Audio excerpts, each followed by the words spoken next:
Rotary சங்கம் கோவை கிழக்கு மற்றும் சங்கரா கண் மருத்துவமனையும் இணைந்து கோவில்பாளையம் சர்க்கார் சாமக்குளம் அரசு மேல்நிலைப் பள்ளியில் இலவச கண் சிகிச்சை முகாம் நடத்தினர். முகாமில் கோவில்பாளையம் பகுதியில் உள்ள சுமார் 12 கிராமங்களில் இருந்து கலந்து கொண்ட 250க்கும் மேற்பட்ட ஆண்கள், பெண்கள், சிறுவர்கள் உள்ளிட்டோருக்கு சங்கரா கண் மருத்துவமனையின் மருத்துவர்களால் கண் பரிசோதனை செய்யப்பட்டு ஆலோசனை வழங்கப்பட்டது. முகாமில் தேர்ந்தெடுக்கப்பட்ட 20 நபர்கள் சங்கரா கண் மருத்துவமனைக்கு இலவச கேட்ராக்ட் அறுவை சிகிச்சைக்காக அழைத்துச் செல்லப்பட்டனர். கிழக்கு ரோட்டரி சங்கம் கடந்த 4 வருடங்களாக இலவச கண் மருத்துவ முகாமை ஒவ்வொரு வருடமும் கிராமங்களில் நடத்தி வருகிறது.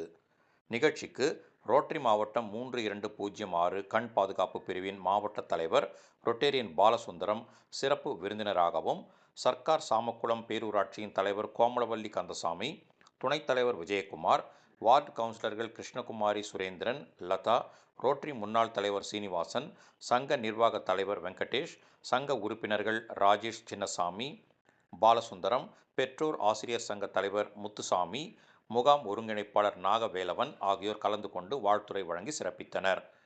சங்கரா மருத்துவமனையுடன் இணைந்து ரோட்டரி சங்க மருத்துவ முகாம் திட்டத் தலைவர் ரமேஷ்குமார் முகாம் நிகழ்வுக்கான ஏற்பாடுகளை செய்திருந்தார்.